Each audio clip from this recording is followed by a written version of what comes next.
Hello students, चलिए हम class 12 का first unit that is the solid state इसको डिस्कस करते हैं। ठीक है, तो सॉलिड स्टेट क्या होता है? ठीक है, firstly discussing the solid state we should know about the solids कि सॉलिड्स क्या है।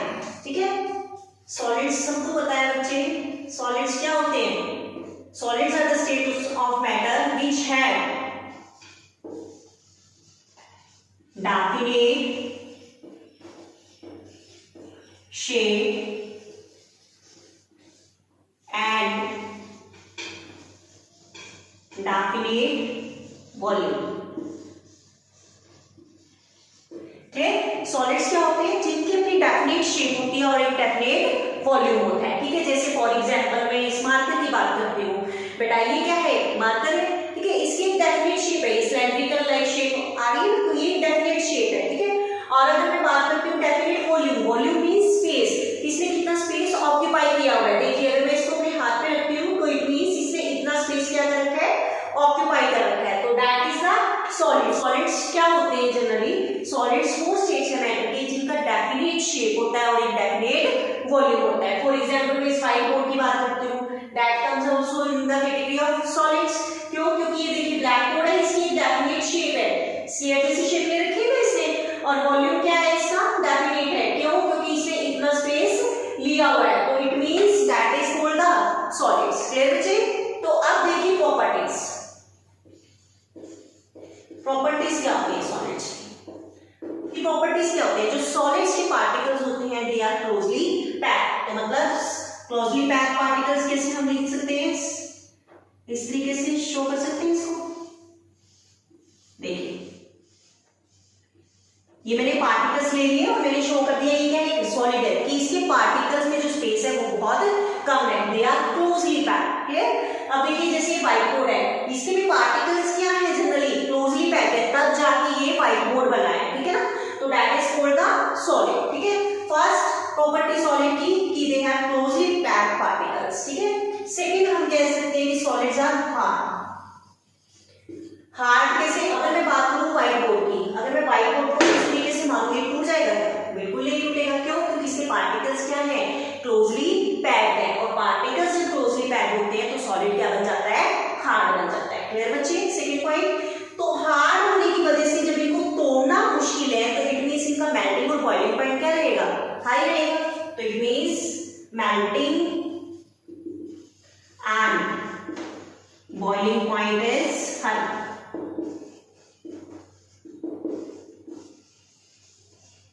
क्लियर बेटा? चलिए नेक्स्ट पॉइंट, सॉलिड्स डिफ्यूजिबल होते हैं? बताइए। अच्छा चलो, कैसे होते हैं डिफ्यूजिबल? यस, बिल्कुल होती है, सबको पता है। क्यों? क्योंकि अगर मैं परफ्यूम को अगर मैं क्या करती हूँ? स्प्रे करती हूँ। ठीक है, ऐसे स्प्रे करती हूँ, तो आप देखते हो अगर आप एक रूम में हो तो आपने परफ्यूम लगाया तो उसकी जो फ्रेग्रेंस है वो बहुत दूर तक जाती है। मतलब अगर दूसरे रूम में भी कोई पर्सन बैठा होगा उसको भी पता लग जाएगा कि हाँ ये परफ्यूम लगा के आया है। ठीक है, ये इसने परफ्यूम लगाया है। ठीक, तो वो क्यों होता है? क्यों? क्योंकि जो गैस के पार्टिकल्स होते हैं they are loosely packed, they can move. ठीक है, बिकॉज आपको पता है कि मैटर के जो पार्टिकल होते हैं दे आर कंटिन्यूअसली मूविंग, और मैटर की स्टेज क्या होती है? सॉलिड, लिक्विड और गैस। तो जो गैस के पार्टिकल है उनमें जो स्पेस होता है वो बहुत ज्यादा होता है, तो स्पेस ज्यादा होने की वजह से वो क्या होते हैं? फ्रीली मूव कर जाते हैं। लेकिन सॉलिड्स में जो स्पेस है हम क्या बात कर रहे हैं? बहुत कम होता है। क्यों? क्योंकि ये बहुत क्लोजली पैक्ड होती है। अगर मैं इस व्हाइट बोर्ड की बात करती हूँ, ठीक है, तो क्या इसमें पार्टिकल अपने आप मूव हो जाएंगे? बिल्कुल भी नहीं होंगे। क्यों? क्योंकि स्पेस क्या है? बहुत कम है, तो ये डिफ्यूज नहीं करेंगे। तो solids are not diffusible.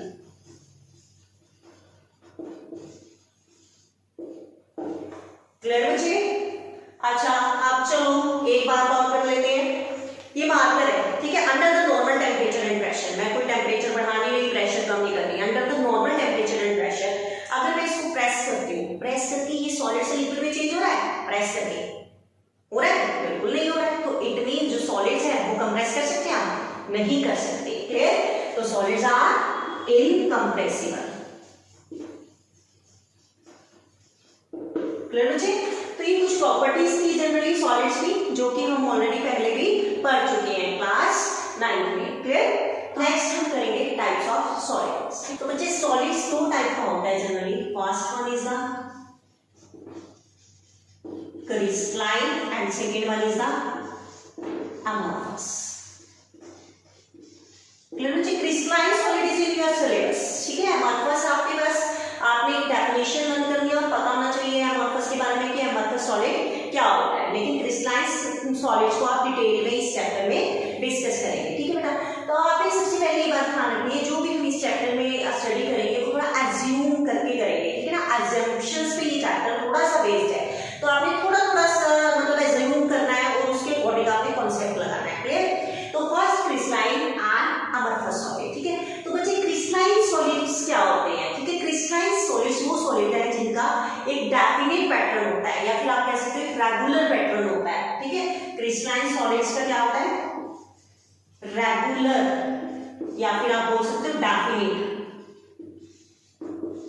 Arrangement of constituent particles,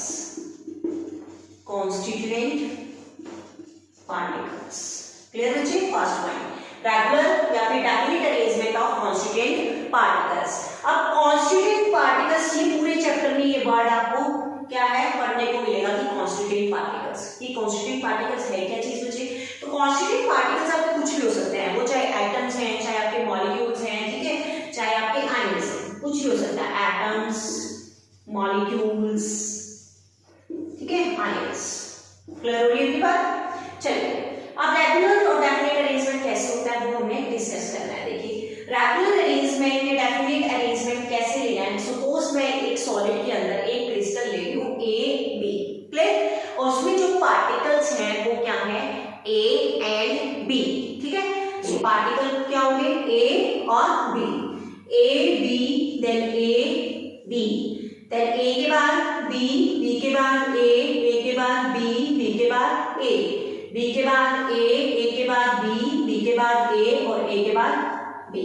अब देखिए आपको यहाँ से डेफिनेट पैटर्न नजर आ रहा है, ए के बाद बी आ रहा है, फिर बी के बाद ए आ रहा है, फिर ए के बाद बी आ रहा है। तो इस पैटर्न को हम क्या बोलते हैं, डेफिनेट या फिर regular arrangement of particles. Clear बच्चे? तो जो क्रिस्टलाइन सॉलिड्स होते हैं उनमें इस टाइप का अरेंजमेंट आपको देखने को मिलता है। इतनी बात समझ आ रही है? चलिए नेक्स्ट है हमारे पास amorphous सॉलिड्स। amorphous सॉलिड्स क्या होते हैं? amorphous सॉलिड्स में आपके पास इरेगुलर या फिर indefinite arrangement of constituent particles,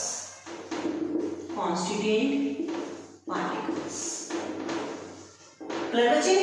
amorphous solids क्या है, जिनमें क्या होता है इंडेफिनेट या फिर आप क्या बोल सकते हो इरेगुलर अरेंजमेंट देखने को मिलता है आपको पार्टिकल्स का, तो उसको हम क्या बोलेंगे, amorphous सॉलिड। इतनी बात समझ आ रही है? चलिए अब वो कैसे, देखिए जैसे मेरे पास अगेन क्रिस्टल ए बी है, उसमें पार्टिकल्स क्या है, ए एंड पी। देखिए ए पार्टिकल है, फिर क्या आ गया बी, फिर क्या आ गया ए, फिर क्या आ गया जनरली ए के बाद क्या आ गया अगेन ए बी, ठीक है, फिर क्या आ गया ए के बाद बी ए और ए। अब देखिए स्टार्टिंग में तो आपको एक जैसा दिख रहा है ए बी ए, मतलब रेगुलर सा लग रहा है ना पैटर्न, लेकिन कुछ टाइम के बाद देखो पैटर्न क्या हो गया रेगुलर, फिर क्या हो गया ए के बाद क्या आ गया ए के बाद क्या आना चाहिए था बी, लेकिन आ क्या गया ए, बी के बाद ए के बाद बी, ए के बाद यहाँ क्या आना चाहिए था बी, लेकिन क्या आ गया ए। तो ऐसे पैटर्न को हम क्या बोलते हैं, अरेगुलर पैटर्न। समझ आ रही है बात मेरी? क्रिस्टलाइन सॉलिड और amorphous सॉलिड का that is the first point, ठीक है, regular arrangement and irregular arrangement, ठीक है। तो देखिए एक चीज और आपने ध्यान रखनी है इसमें कि रेगुलर अरेंजमेंट जहां पे भी आपको देखने को मिलेगा वहां पे बच्चे ये चीज ध्यान रखनी है कि जो फोर्सेस ऑफ अट्रैक्शन है वो हमेशा क्या रहेगी, हाई रहेगी, क्लियर। और जहां पे इरेगुलर अरेंजमेंट देखने को मिलेगा वहां पे जो फोर्सेस ऑफ अट्रैक्शन होंगी वो क्या रहेंगी आपके पास, वीक रहेगी। इतनी बात समझ आ गई, क्लियर। अब देखिए मैं एक एग्जांपल की बात करती हूँ जैसे इसको समझने के लिए। सपोज फॉर एग्जांपल मैं बोलती हूँ कि मार्बल एंड चॉक, क्लियर बच्चे? मार्बल और जो चॉक है इसमें से एक तो है क्रिस्टलाइन सॉलिड और दूसरा क्या है, amorphous। लेकिन कैसे पता चलेगा हमें अब देखिए पहले तो आपको ये पता करना पड़ेगा कि इसके कॉन्स्टिट्यूएंट पार्टिकल्स क्या है। तो ये जो मार्बल और चौक है इसके कॉन्स्टिट्यूएंट पार्टिकल होता है कैल्शियम कार्बोनेट, मतलब दोनों के दो सेम कॉन्स्टिट्यूएंट पार्टिकल से मिलकर बने होते हैं और वो क्या है कैल्शियम कार्बोनेट। क्लियर? मतलब जो चौक और मार्बल है वो कैल्शियम कार्बोनेट से मिलकर बना होता है। ठीक है, तो अब जब ये कैल्शियम कार्बोनेट से मिलकर बना हुआ है, आपको मैं बोल रही हूँ कि जो मार्बल है और चौक है इनमें से किसको तोड़ना इजी है? बताइए। चौक को, वेरी गुड, चौक को तोड़ना इजी है, मार्बल को तोड़ना डिफिकल्ट है। तो चौक को तोड़ना इजी है तो इट मींस इसके अंदर फोर्सेस ऑफ अट्रैक्शन क्या होंगी? वीक होंगी। इतनी बात समझ आ रही है? इसको तोड़ना मुश्किल है तो it means forces of attraction क्या होंगी? इसकी हाई होगी। और अगर फोर्सेस ऑफ अट्रैक्शन हाई है तो अरेंजमेंट कैसा जाएगा?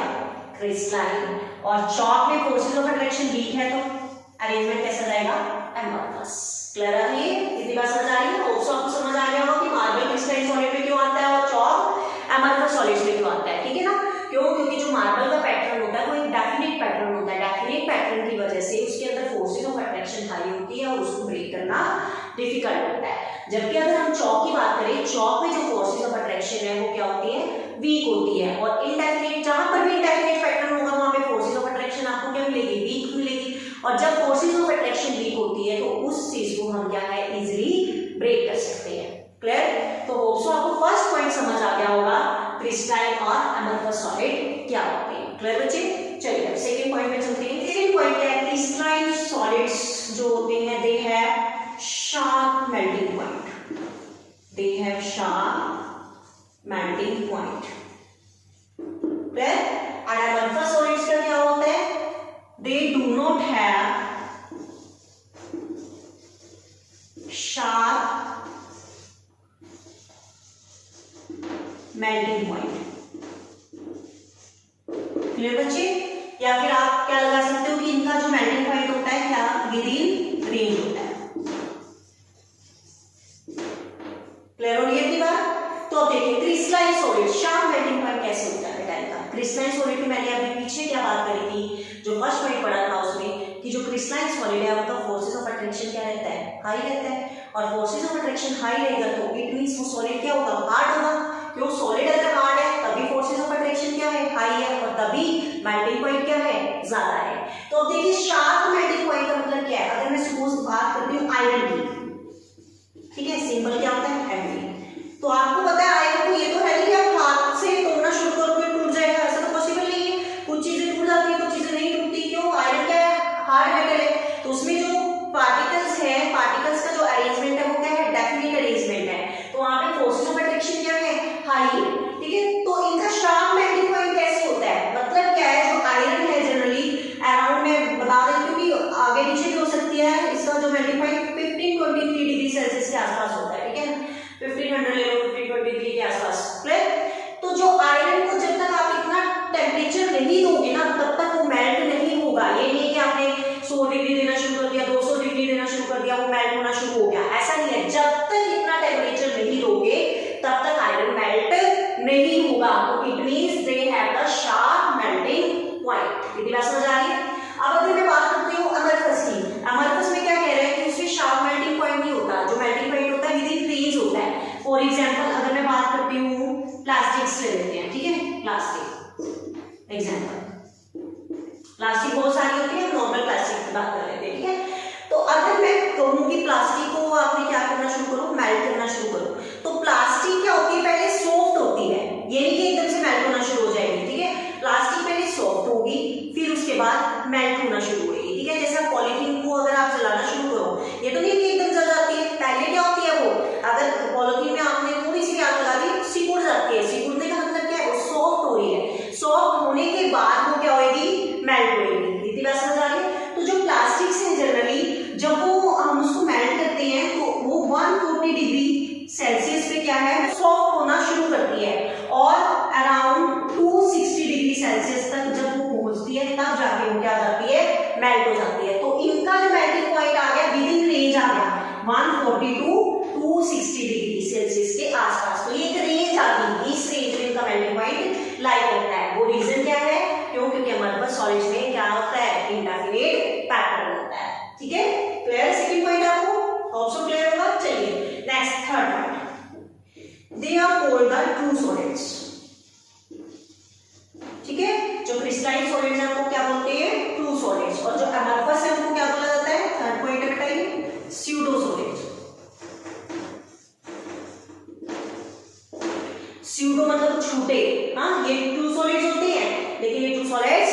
नहीं होते, ठीक है। ट्रू सॉलिड्स क्यों होते हैं, अगेन आपको रीजन पता है क्यों, क्योंकि इनका क्या होता है, डेफिनेट पैटर्न होता है, डेफिनेट अरेंजमेंट होता है पार्टिकल साइज के, ये क्या होते हैं, ट्रू सॉलिड्स होते हैं। बहुत अच्छे बच्चे, आप तो बहुत जल्दी से समझ गए, ठीक है। Next pseudo solids, indefinite pattern होता है, इसलिए क्या कहते हैं, क्या कहते हैं, स्यूडो सॉलिड्स, ठीक है। अनदर इसको नेम दिया जाता है super cooled liquid, super cooled liquids. तो सुपर कूल्ड लिक्विड क्यों कहा जाता है, ठीक है। फॉर एग्जांपल जैसे मैंने एग्जांपल ले लिया ग्लास, कि glass comes in the category of amorphous solid. तो क्यों होता है, आप देखिए, सपोज मैं एग्जांपल देती हूँ, आप सपोज 5-6 साल से किसी आपने एक नया घर बनाया, 5-6 साल आपने उस घर में निकाले, ठीक है। जब आपने वो नया घर बनाया, उसमें एक विंडो पे ग्लास वाली लगवाई, ठीक है, आपने उस टाइम पे उसकी थिकनेस मेजर करी, ठीक है। और जब आपको 5-6 साल हो गए रहते हैं, उसके बाद दोबारा आपने उसकी थिकनेस मेजर करी, ठीक है, तो उस थिकनेस में फर्क आएगा। उसका रीजन क्या है, जो विंडो पे लगी हुई है, अगर उस पर सनरेज डल रही है, सनरेज डल रही है तो मतलब क्या है, हीट जा रही है, टेम्परेचर जा रहा है, तो क्या होगा, जो ग्लास के पार्टिकल्स होते हैं वो क्या होते हैं, रेगुलर होते हैं। तो क्या होंगे, जैसे ही हीट पड़ेगी तो ग्लास के जो पार्टिकल्स है मूव करना शुरू कर देंगे टॉप टू बॉटम। जैसे टॉप टू बॉटम इस तरीके से मूव करेंगे तो जो ग्लास की टेंडेंसी है फ्लो करने की, वो क्या है, बॉटम पे ज्यादा हो जाएगी। तो ग्लास फ्लो करके मतलब जो उसके पार्टिकल्स है नीचे बैठ जाएंगे। तो इसीलिए हम कहते हैं कि जो नीचे से जो ग्लास होता है वो थिक होता है और ऊपर से क्या होता है, थिन होता है, ठीक है। हमें इसीलिए इनको क्या बोला जाता है, super cooled liquid, because the glass has a tendency to flow, ठीक है। Fourth point, they are anisotropy in nature. They are anisotropy in nature and they are isotropic in nature.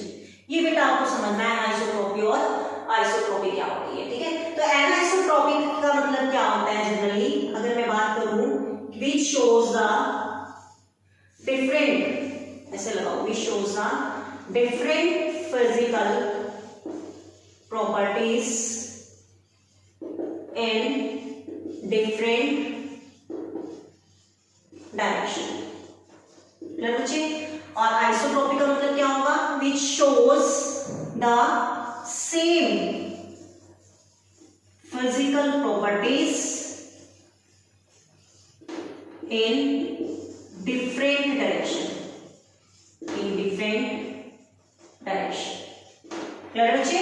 तो अब ये आपने समझना है कि कैसे सेम होती है और कैसे डिफरेंट होती है। देखिए, हम सपोज क्रिस्टल की बात कर लेते हैं, ए बी क्रिस्टल ले रहे हैं, ए बी, और उसमें पार्टिकल्स का अरेंजमेंट है ए बी, ठीक है, ए बी, ए के नीचे बी के नीचे ए के नीचे बी के नीचे ए, बी के नीचे ए के नीचे बी के नीचे ए के नीचे बी, राइट बच्चे।